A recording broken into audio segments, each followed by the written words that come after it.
Student, the Asian International Senior Secondary School बेबू की ओर से आयोजित ऑनलाइन क्लासेस में मैं आपका हार्दिक स्वागत करती हूँ।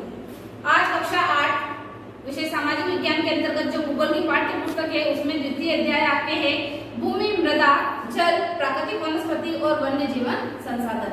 तो इसके जो अभ्यास प्रश्न हैं वह 3 मैंने आपको करवा दिए थे। अंतिम जो प्रश्न था वह मैंने आपको करवाया था कि भूमि को महत्वपूर्ण संसाधन क्यों माना जाता है। तो भूमि एक प्राकृतिक महत्वपूर्ण संसाधन है। भूमि ही हमारे जीवन जीने का आधार है। अगर भूमि नहीं होगी तो हमारे पास रहने के लिए आवास नहीं होगा। जो खेत होते हैं, कृषि कार्य करते हैं हम, वह भूमि के ऊपर ही करते हैं, तो खाना भी हमें प्राप्त नहीं होगा। और पानी जो है, नदी, तालाब, कुएं, बावड़िया सब क्या है, भूमि के ऊपर ही बने हुए हैं। तो हमें जो मनुष्य की मूलभूत आवश्यकता है वह है आवास, खाना, पीना, यह हमें प्राप्त नहीं होगा। साथ ही जो शुद्ध हवा होती है, जो पेड़ पौधे हैं वह भूमि के ऊपर ही लगते हैं। तो इन महत्वपूर्ण संसाधन जो है प्राकृतिक संसाधन, इनसे हम भली भांति अवगत नहीं हो पाएंगे और इनसे जो हमें फायदा मिल रहा है, अगर भूमि नहीं होगी तो उन सारे फायदों से भी हम वंचित रह जाएंगे। इसीलिए भूमि हमारे लिए महत्वपूर्ण प्राकृतिक संसाधन है। आगे का जो प्रश्न है वह मैं आपके सामने बोर्ड पर लिख रही हूँ, साथ के साथ आप उसे नोटबुक में नोट करते जाएंगे। चौथा जो प्रश्न है वह आप लिखोगे, चौथे नंबर का प्रश्न 3 तक मैंने करवा दिए थे। किन्हीं 2 सोपानों, किन्हीं 2 सोपानों के नाम, किन्हीं 2 सोपानों के नाम बताइए जिन्हें सरकार, किन्हीं 2 सोपानों के नाम बताने हैं जिनको कि सरकार ने प्राणियों और जंतुओं की रक्षा के लिए बनाए हैं। सरकार ने पौधों और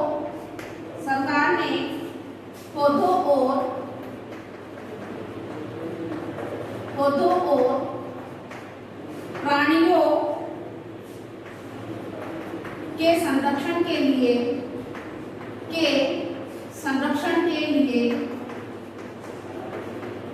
संरक्षण के लिए आरंभ किया है। 2 सोपानों के नाम बताने हैं।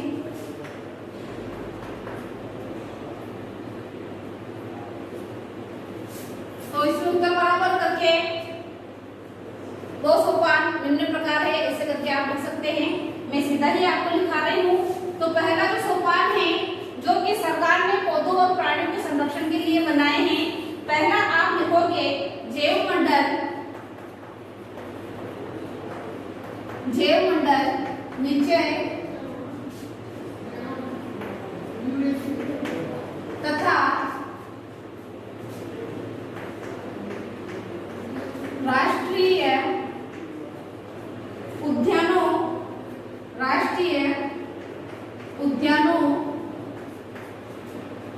की स्थापना, राष्ट्रीय उद्यानों की स्थापना की गई है राजस्थान सरकार के द्वारा। अगला पॉइंट आप इसमें लिखोगे, जो 2 सोपानों के बारे में पूछा गया, तो पहला है जैव मंडल निश्चय तथा राष्ट्रीय उद्यानों की स्थापना। जो दूसरा सोपान है वह है अवैध शिकार को, अर्थात जीव जंतुओं का जो शिकार किया जाता है अवैध रूप से मनुष्य के फायदे के लिए, उनके नाखून होते हैं, उनका मांस होता है, उनकी चमड़ी होती है, पंख होते हैं, उनके दांत होते हैं। तो अवैध जो शिकार किया जा रहा है उस पर पूर्ण रूप से प्रतिबंध लगाना, रोक लगाना और कटाई पर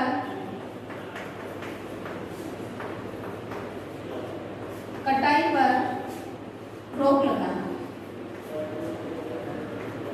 यह दोनों ही सोपान हैं, आपने नोट कर लिया होगा।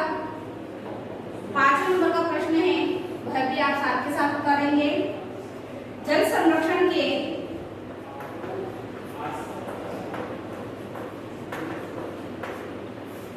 जल संरक्षण के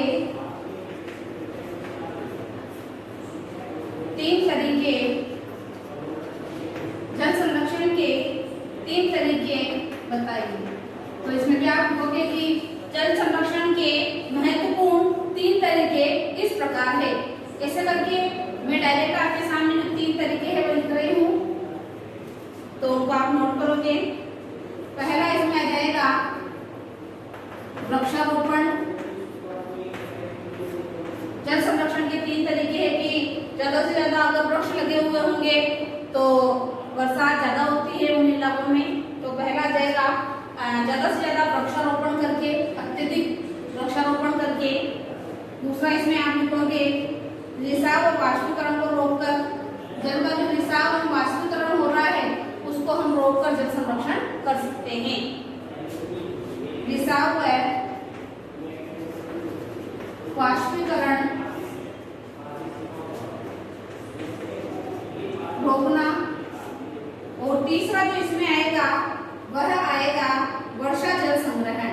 हमें इसके लिए ज्यादा से ज्यादा जन जागृति फैलानी चाहिए कि वर्षा का जो जल रहता है, जो पानी रहता है, उसको हमें एकत्रित करना चाहिए, उसका संग्रहण हमें करना चाहिए। तो वर्षा जल संग्रहण। इसके अलावा भी और ज्यादा अगर रूप से पूछा जाए तो उसके लिए भी आप लिख सकते हो कि जल संरक्षण किस प्रकार से किया जा सकता है, पानी को हमें क्यों व्यर्थ नहीं करना चाहिए। तो ये थे अभ्यास प्रश्न आपके, जो कि आप सभी ने नोट कर लिए होंगे। इसके आगे हैं सही उत्तर को चिन्हित कीजिए। अर्थात के जो 4 ऑप्शन दिए रहते हैं उनमें से उस प्रश्न में क्या पूछा गया है और सही उत्तर क्या है, तो उस पर आपको टिक करना है, चिन्हित करना है, राइट का निशान लगाना है।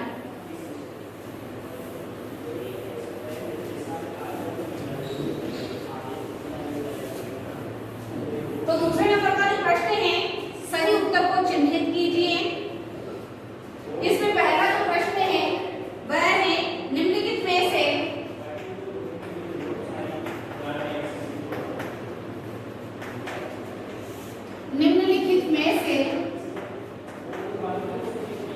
कौन सा कारक, निम्नलिखित में से कौन सा कारक मृदा निर्माण का नहीं है। मृदा निर्माण का नहीं है। अब मैं आपके सामने 4 लिख रही हूँ। इसमें 3 ही बताए गए। बहुत बार होता है कि 4 भी आ जाते हैं, तो जो 3 बता के उनमें से आपको तय था में से सही कौन सा है वह लिखना है। तो इसमें आप लिखोगे तय के अंतर्गत समय में दिया हुआ है मृदा का गठन,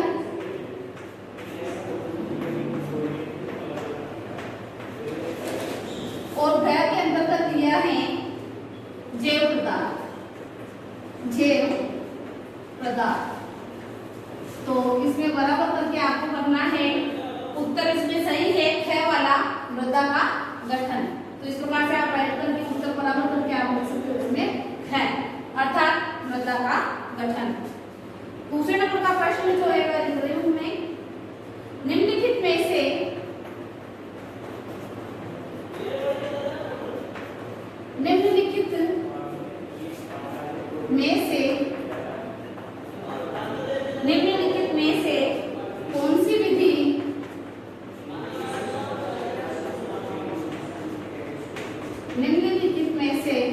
कौन सी विधि तीव्र ढालों पर, निम्नीकरण के बाद जो मैंने 6 पॉइंट लिखाए थे उनमें इसका आंसर है। तो तीव्र ढालों पर मृदा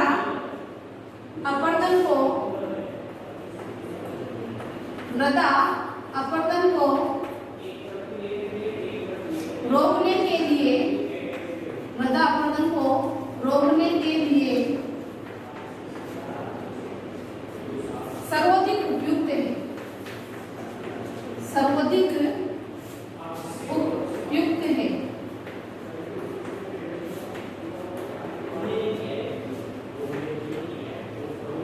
इसमें क में दिया हुआ है रक्षक मेखला,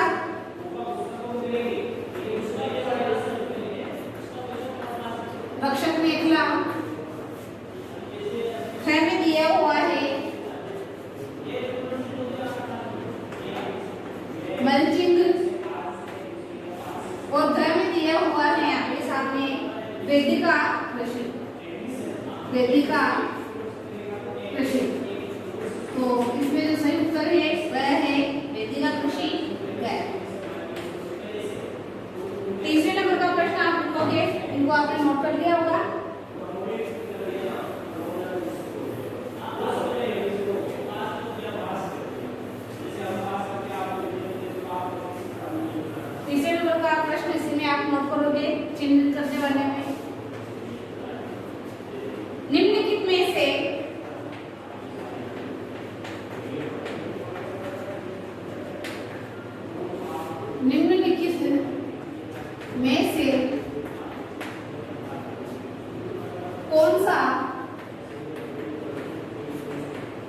निम्नलिखित में से कौन सा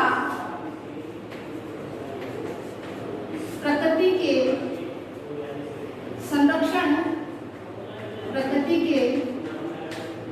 संरक्षण के अनुकूल संरक्षण के अनुकूल नहीं है? इसमें आप देखोगे क्या के अंतर्गत लिया हुआ है, बल्ब को बंद कर देना, बल्ब को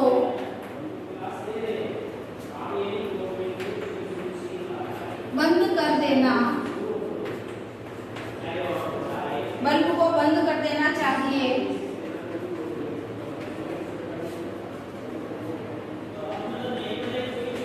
जब आवश्यकता न हो, जब आवश्यकता न हो। क्या के अंतर्गत दिया हुआ है? क्या में आप लिखोगे,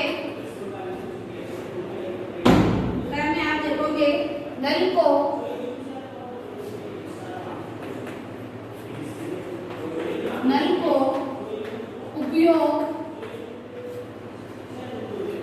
उपयोग के बाद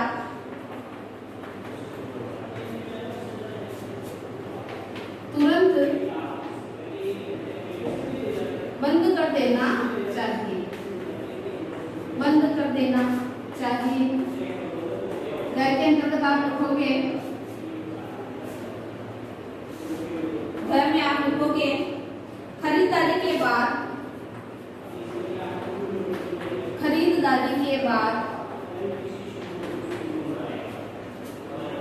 पॉलीबैग को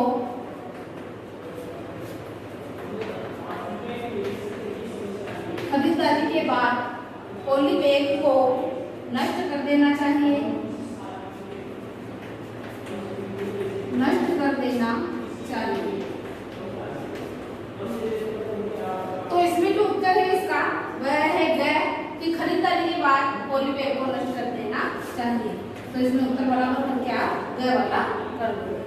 तो ये जो 3 प्रश्न थे टिक वाले अर्थात चिन्हित करने वाले ये हो गए। आगे है अब निम्नलिखित का मिलान कीजिए। पहले प्रश्न के अंतर्गत निम्न प्रश्नों के उत्तर दीजिए, तो 5 प्रश्न थे वह आपने कर लिए। दूसरा जो प्रश्न था चिन्हित कीजिए, उसमें 3 प्रश्न थे वो भी आपने कर लिए। अब तीसरे नंबर का जो प्रश्न है निम्नलिखित का मिलान कीजिए।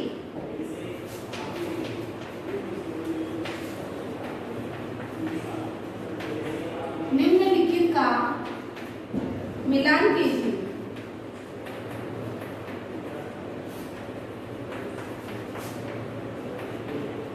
इसमें आप देखोगे भूमि उपयोग,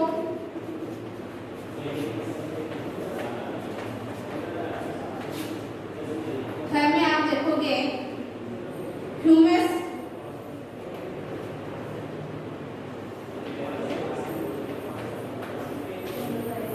घर में आप देखोगे चट्टान बांध, चट्टान बांध,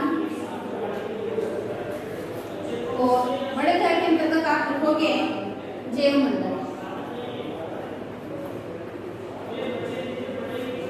सामने में लिख रही हूँ, मिलान करना है आपको। उनमें से इधर 4 दे रखे और इधर 0.5 दे रखे हैं, तो किसका किसके साथ मिलेगा और एक अंत में छूट जाएगा। मृदा अपरदन, मृदा अपरदन को रोकना, मृदा अपरदन को रोकना पहला पॉइंट। इसमें दूसरा पॉइंट दे रखा है स्थलमंडल,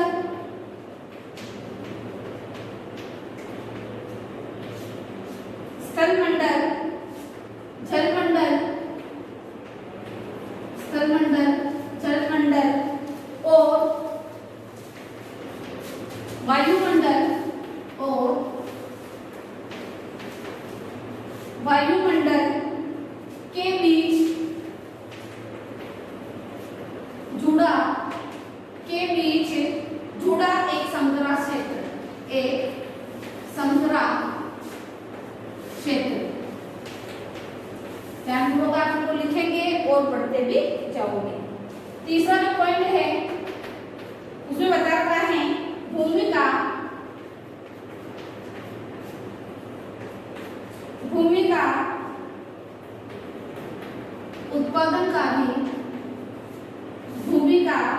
उत्पादनकारी उपयोग।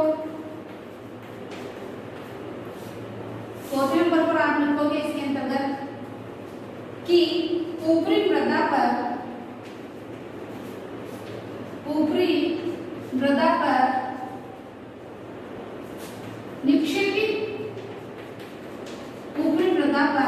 निक्षेपित जैव पदार्थ।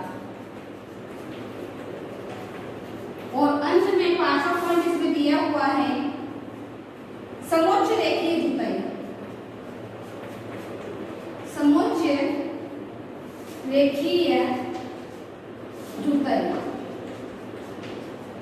तो इसमें आपको मिलान करना है। तो पहले का मिलान आप करोगे भूमि उपयोग का, भूमि का उत्पादनकारी उपयोग तीसरे से मिलान करोगे। दूसरा है ह्यूमस, इसका आप चौथे से मिलान करोगे कि ऊपरी मृदा पर निक्षेपित जैव पदार्थ। चट्टान और बांध का आप मिलान करोगे, मृदा अपरदन को रोकना। और जैव मंडल का आप मिलान करोगे, स्थल मंडल, जल मंडल और वायुमंडल के बीच जुड़ा एक संकरा क्षेत्र। और इसमें बच जाएगा समोच्च रेखीय जुताई। ठीक है, तो मिलान करना है, आपने कर लिया होगा। पहले का मिलान आप करोगे भूमि उपयोग का, तीसरे से भूमि का उत्पादनकारी उपयोग। ह्यूमस का आप करोगे मिलान ऊपरी मृदा पर निक्षेपित जैव पदार्थ। चट्टान बांध का मिलान करोगे मृदा अपरदन को रोकना।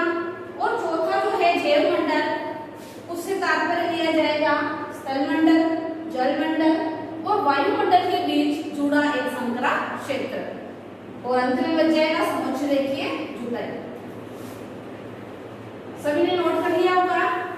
अब अंतिम जो प्रश्न है वह है सत्य और असत्य आपको लिखना है। अगर आप उस बात से सहमत हैं तो आप उसके आगे लिखोगे सत्य, वरना आप लिखोगे असत्य या गलत। अगला जो चौथे नंबर का प्रश्न है वह है निम्नलिखित कथनों में से सत्य अथवा असत्य बताइए। यदि सत्य है तो उसके कारण भी लिखिए। तो यह प्रश्न जो है सत्य असत्य वाला मैं आपको करवा रही हूँ और इसके जो कारण है वह मैं आपको बता रही हूँ।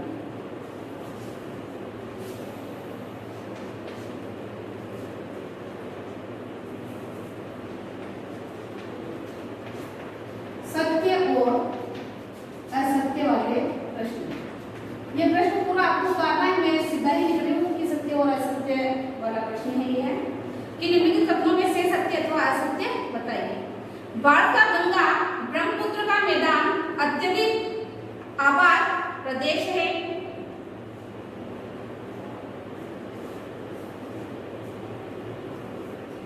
पहला लिखोगे आप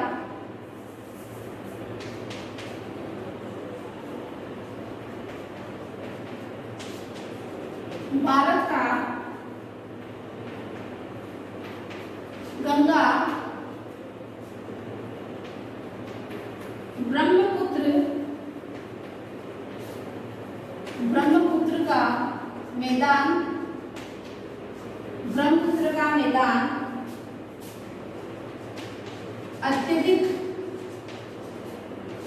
अत्यधिक आबाद प्रदेश है। तो इसके सामने आप लिखोगे कि हाँ बाढ़ का गंगा ब्रह्मपुत्र का मैदान जो है वह अत्यधिक आबाद प्रदेश है, क्योंकि यह बहुत ही विस्तृत रूप में फैला हुआ है। तो इस पर आप लिखोगे सत्य। दूसरा जो प्रश्न दिया हुआ है वह है भारत में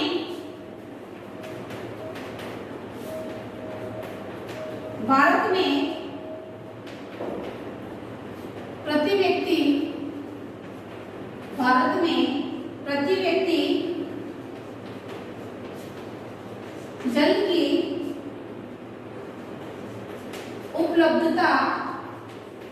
उपलब्धता कम हो रही है, कम हो रही है। तो इसमें आप लिखोगे कि भाई हाँ, भारत में प्रति व्यक्ति जल की उपलब्धता कम हो रही है, तो यह सत्य है, क्योंकि जनसंख्या बहुत बढ़ रही है और जो जल संरक्षण की विधियां है वो सारी जनता के द्वारा जागरूक होकर नहीं अपनाई जा रही है। जल का व्यर्थ उपयोग बढ़ रहा है और जल दूषित होता जा रहा है, जिसके कारण कि भारत में प्रति व्यक्ति जल की उपलब्धता कम हो रही है। यह सत्य और असत्य तो मैं आपको लिखा रही हूँ, लेकिन इसका जो कारण है मुख्य रूप से मैं आपको बता रही हूँ, तो आप स्वयं लिखोगे। तीसरा जो पॉइंट है वह इसमें है तटीय।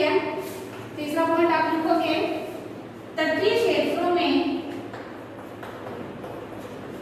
तटीय क्षेत्रों में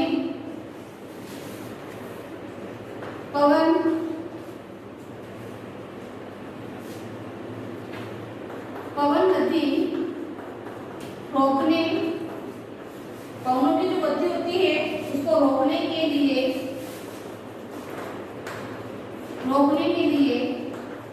वृक्ष कतार में लगाए जाते हैं। तटीय जो इलाके होते हैं वहां पर इसी रूप में वृक्ष पाए जाते हैं, एक ही सीध में पाए जाते हैं। तो रोकने के लिए वृक्ष कतार में लगाए जाते हैं, जिसे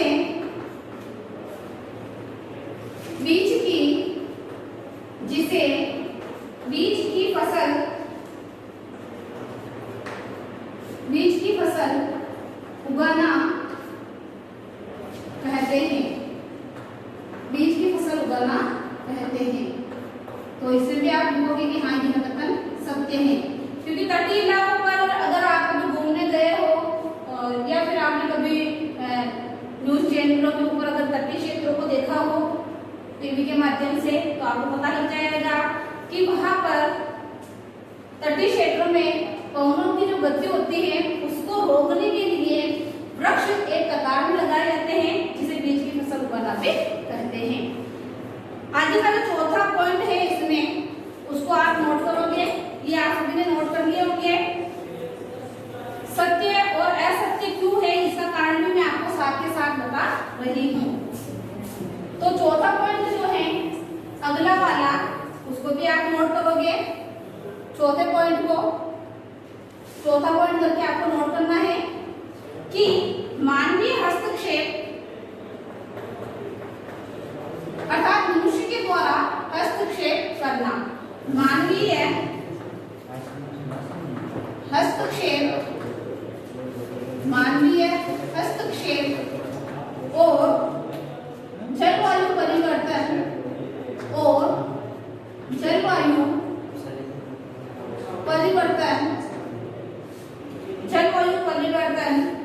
पारितंत्र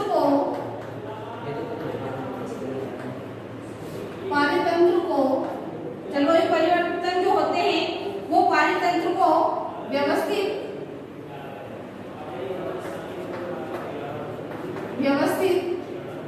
रख सकते हैं।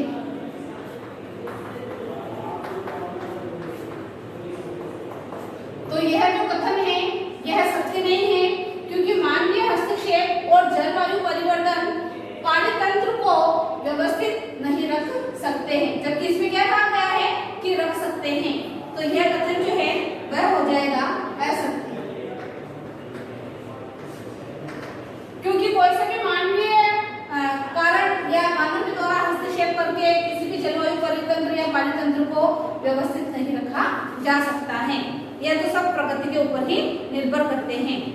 तो यह जो आपके भूगोल की पाठ्य पुस्तक है, भूमि, मृदा, जल, प्राकृतिक वनस्पति और वन्य जीव संसाधन, इसके बारे में मैंने आपको पढ़ाया है।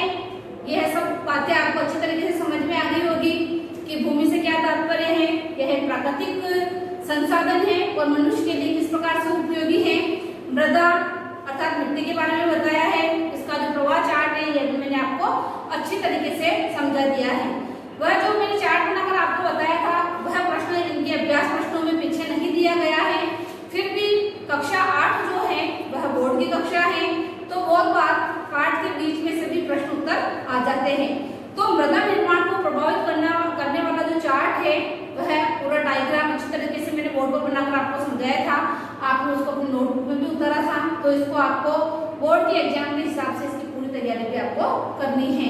एक बार वापस इसके बारे में मैं आपको जानकारी दे दूंगी कि मृदा निर्माण जो है वह 5 भागों में इसके कारक जो है इसको प्रभावित करने वाले कारकों को 5 रूप में बांटा गया है।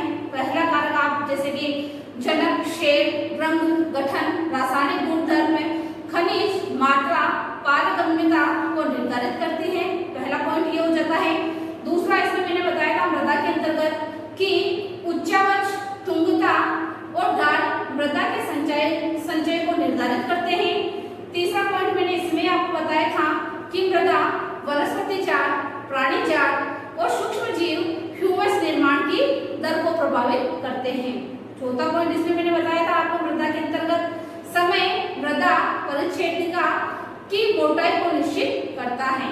और अंतिम जो पॉइंट था वह बताया था मैंने जलवायु, तापमान, वर्षा, अक्षय, ह्यूमस निर्माण की दर को भी प्रभावित करते हैं। तो यह एक महत्वपूर्ण जो मृदा निर्माण को प्रभावित करने वाला कारक है, यह आपके एग्जाम में आ सकता है। इसी के साथ भूमि का उपयोग किस किस रूप में किया जा रहा है, भूमि संरक्षण किस रूप में किया जाता है, अर्थात भूमि संसाधन का संरक्षण कैसे किया जा सकता है। इसके आगे हमने पढ़ा था मृदा में हमने पढ़ा था कि भू संकलन कैसे आता है, ज्वालामुखी, बाढ़, वर्षा का अतिदोहन, इनके बारे में मैंने आपको बताया था। फिर आगे मैंने बताया था आपको कि मृदा निर्माण के जो कारक है उनके बारे में, साथ ही मृदा निर्माण के कारक मैंने बोर्ड पर भी आपको लिखकर बताए थे और अभ्यास प्रश्नों में भी पीछे आया है, तो उसमें से अपने को सिर्फ 2 ही कारक लिखने थे, तो वह 2 कारक हमने लिख दिए। फिर मृदा का न्यूनीकरण किस प्रकार से होता है, यह भी बहुत ही महत्वपूर्ण है। और इसके संरक्षण के जो 6 उपाय है, जैसे कि मल्च बनाना, वेदिका फार्म, समोच्च रेखीय जुताई, रक्षक मेखलाएं, समोच्च रेखीय रोधिकाएं, चट्टान बांध और बीच बीच में फसल उगाना। यह भी मैंने 6 ही पॉइंट आपको नोट कराए थे। इसके आगे हमने पढ़ा था जल एक प्राकृतिक संसाधन है, महत्वपूर्ण है। यह जानवर, पशु पक्षी और मानव सभी के लिए क्या है, बहुत ही महत्वपूर्ण स्थान रखता है उनके जीवन जीने के लिए। तो किस प्रकार से जल की उपलब्धता में समस्याएं आ रही हैं, जल का जो जल संसाधन है उसका संरक्षण कैसे किया जा सकता है, इसके बारे में मैंने आपको अच्छी तरीके से बता दिया था। यह अति लघुआत्मक और लघुआत्मक में प्रश्न आता है और निबंधात्मक में भी आता है, तो इसके ऊपर आप अच्छा खासा लिख सकते हैं। फिर प्राकृतिक वनस्पति और वन्य जीवन के बारे में मैंने आपको बताया था। साथ ही प्राकृतिक वनस्पति का वितरण किस प्रकार से किया गया है, इसमें मैंने आपको बताया था 4 प्रकार से, जैसे कि वन, घास, स्थल, गुल्म और टुंड्रा प्रदेशों में इनको बांटा जा सकता है। फिर प्राकृतिक वनस्पति और वन्य जीवन का संरक्षण कैसे किया जा सकता है, यह भी मैंने आपको बताया था। साथ ही जो संरक्षण होता है वह सरकार के द्वारा समय समय पर जो पौधों और प्राणियों के लिए संरक्षण के लिए जो अभियान चलाए जा रहे हैं या जो कार्यक्रम चलाए जा रहे हैं वो कौन कौन से थे, तो इनमें 2 महत्वपूर्ण जो गवर्नमेंट के द्वारा अर्थात सरकार के द्वारा चलाए जा रहे कार्यक्रम हैं, उनमें है जैव मंडल निचय तथा राष्ट्रीय उद्यानों की स्थापना की गई है। और अगला इसमें बताया गया था कि अवैध शिकार और वृक्षों की कटाई पर रोक लगाना। तो ये महत्वपूर्ण कार्य है जो कि सरकार के द्वारा किए गए हैं, और अगर इन नियमों को कोई मानता नहीं है और इन नियमों की अवहेलना करता है तो उसके लिए भी कठोर प्रावधान दिया गया है, सजा का कठोर प्रावधान रखा गया है। और जल संरक्षण किस प्रकार से हम कर सकते हैं, तो अधिक से अधिक हमें वनों को लगाना है, वृक्षारोपण करना है, इसके लिए जनजागृति फैलानी है। साथ ही जो मिट्टी का रिसाव होता है और वाष्पीकरण होता है इसको भी हमें रोकना चाहिए, ताकि जल संरक्षण को हम भावी पीढ़ी के लिए बचाकर सुरक्षित रख सके। साथ ही जो वर्षा होती है उसके जल को भी हमें संग्रहित करना चाहिए, इकट्ठा करना चाहिए और उसको वापस हमें किस प्रकार से उपयोग में लेना चाहिए, यह भी इसी पार्ट में हमने पढ़ा था। तो इसके जो भी अभ्यास प्रश्न थे मैंने बहुत ही अच्छी तरीके से आपको बोर्ड पर करवा दिए हैं और सभी बच्चों ने उनको नोट भी कर लिया होगा। फिर भी आपको इसमें किसी भी प्रकार की कोई दिक्कत आती है प्रश्न उत्तर करने में, वैसे तो सारे ही प्रश्न उत्तर मैंने बोर्ड पर करवा दिए हैं, तो किसी प्रकार की कोई दिक्कत नहीं आएगी। और इस वीडियो को आप अपने दोस्तों के साथ ज़्यादा से ज़्यादा लाइक एंड शेयर करें ताकि आप सभी को इसका फायदा मिल सके। धन्यवाद।